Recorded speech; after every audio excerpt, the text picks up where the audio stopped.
Cek. Halo semuanya, balik lagi dengan aku di sini teman-teman ya. Di pertemuan ke-12 kali ini kita akan membahas tentang OPP guys ya. Iya itu. Oke, sebelumnya aku akan mengenalkan kembali apa itu C++. Jadi di sini itu bahasa berorientasi objek. C++ adalah bahasa pemrograman berorientasi objek. Segala sesuatu dikaitkan dengan kelas dan objek beserta atribut dan metode. Analoginya itu objek nyatanya yaitu misalkan mobil adalah sebuah objek memiliki atribut berat, warna, dan metode itu berkendaranya. Lalu anggota kelas, atribut dan metode pada dasarnya adalah variabel dan function yang merupakan bagian dari kelas yang sering disebut kelas member. Lalu analogi sederhana OPP, pemrograman berorientasi objek atau OPP adalah cara menulis program dengan membagi masalah menjadi objek-objek. Ini punya data, atribut, dan perilaku atau fungsi objek, fungsi atau metode. Kelas ini adalah seperti cetakan kue, blueprint atau pola untuk membuat objek. Lalu objek itu seperti kue. Objek kue adalah dihasilkan dari cetakan itu sendiri. Semua kue dari satu cetakan mempunyai bentuk yang sama. Lalu atribut itu seperti isi atau topping.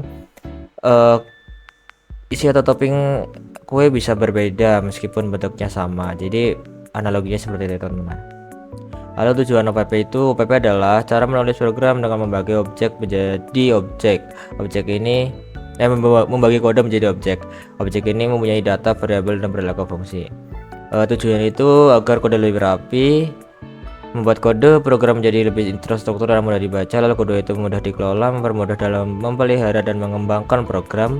Lalu ketiga itu dapat digunakan kembali, memungkinkan pengguna dapat menggunakan kembali atau reusability untuk efisiensi. Contohnya itu kelas mobil blueprint dapat menghasilkan banyak objek, mobil Asep, mobil Budi, mobil Ilham, mobil Asep, mobil siapa itu. Nah, ini cara membuat kelas. Untuk membuat kelas digunakan kata kunci kelas my class. Terus ada ini kelasnya. Terus ini kita ada public itu sebagai access specifier, int my_num itu sebagai atributnya. Lalu string my_string itu sebagai atribut juga, string variable ini int variable. Kata kunci kelas digunakan untuk membuat kelas bernama myClass. Kata kunci public adalah penentu akses yang menentukan bahwa anggota kelas dapat diakses dari luar kelas. Variabel my_num dan my_string dideklarasikan di dalam kelas disebut atribut. Akhiri definisi dengan titik koma. Oke, kita lanjut. Jadi cara membuat objek dalam C++, sebuah objek dibuat dari sebuah kelas. Kita telah membuat kelas bernama myClass. Jadi sekarang kita dapat menggunakan objeknya myClass. Terus nanti ini ada public int my_num, string my_string, lalu di sini nanti masuk di sini bawahnya. Lalu untuk mengakses atribut kelas my_num dan my_string digunakan sintaks titik pada objeknya. Lalu ada beberapa objek, kita bisa menambahkan beberapa objek, kita dapat membuat beberapa objek dari satu kelas. Ketika kita menambahkan satu kelas, kita bisa menambahkan beberapa objek, jadi tidak satu saja objek yang dapat kita tambahkan. Jadi di sini ada dua objek yaitu XS dan Mustang, gitu teman-teman. Lalu di sini adalah kelas metode adalah fungsi function yang dimiliki kelas. Ada dua cara untuk mendefinisikan fungsi yang termasuk dalam suatu kelas. Definisi dalam kelas itu fungsi didefinisikan langsung di dalam kelas myClass, gitu betul, public, method, hello world, gitu teman. Lalu di luar kelas itu dia menggunakan baru di sini dia memanggil kelas lagi. Lalu di sini ada konstruktor. Konstruktor adalah metode khusus yang secara otomatis dipanggil saat objek suatu kelas dibuat untuk membuat konstruktor. Menggunakan nama yang sama dan kelas diikuti dengan tanda kurung. Jadi kita ketika ingin menambahkan konstruktor ini kita gunakan nama yang sama dengan kelas lalu diikuti dengan tanda kurung. Ya, contoh di sini dan di sini. Sebentar.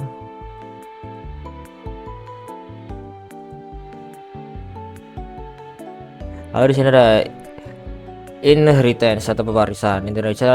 Inheritance memungkinkan satu kelas untuk menggunakan kembali atribut dan metode dari kelas lain, menghindari duplikasi kode. Jenis konsep inheritance itu ada dua, itu derived class, itu seperti anaknya kelas yang mewarisi dari kelas lain. Base class itu seperti analogi itu seperti orang tuanya, kelas yang diwarisi dari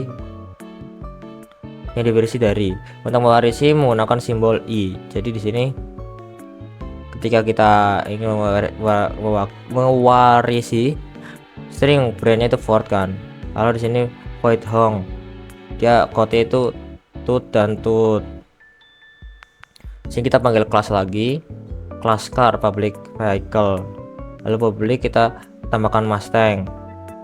Nah di sini tuh kita bisa namain different classnya di sini bawah nih, seperti ini.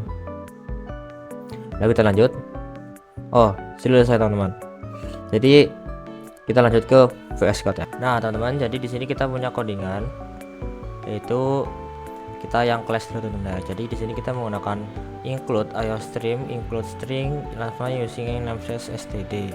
Nah di sini class personnya itu kita pakai class person public string names integer age, lalu ada person string n inta. Kita menamai variable n, name itu n, age itu a.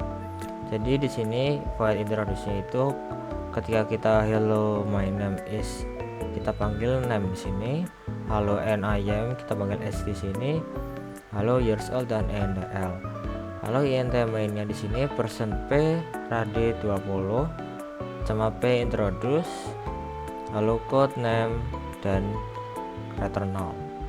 Coba kita run.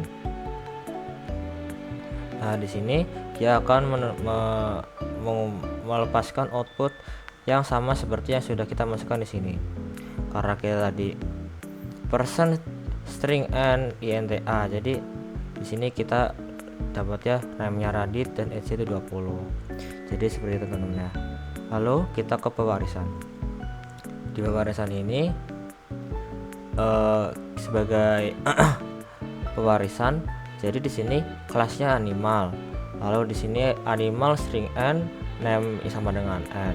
Void speak-nya itu makes a sound. Lalu kelas turunannya itu kelas dog public animal, public dog string n titik 2 animal n. Lalu di sini void park, kita menggunakan void park code name says wolf dan selesai. Dan ke bawah. Lalu int main dog d body d speak d bar, lalu return ke 0.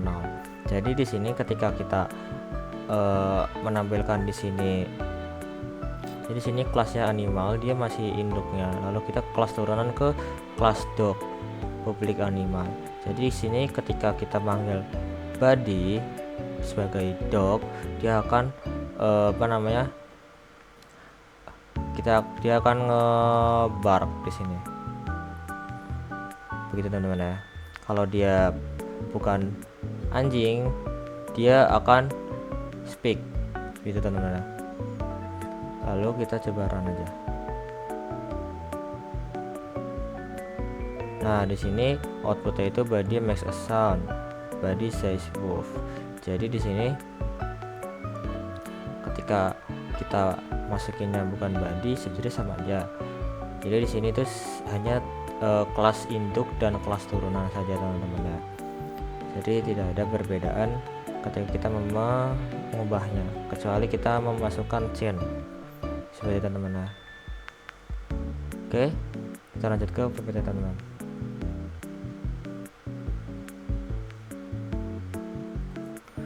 Oke.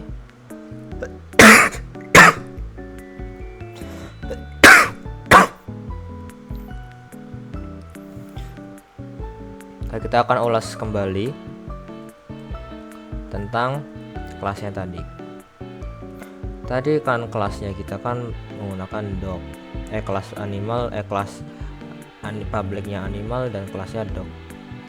Jadi sini turunannya pewarisan di sini. Tadi kan kita pakainya animal, lalu di bawahnya kita pakai doc gitu teman-teman. Jadi ketika kita menggunakan pewarisan, kita harus menggunakan dua kelas di bawah sini dan di atas ini dan di bawah sini. Oke. Sebelumnya aku akan jelasin ulang tentang OPP sini.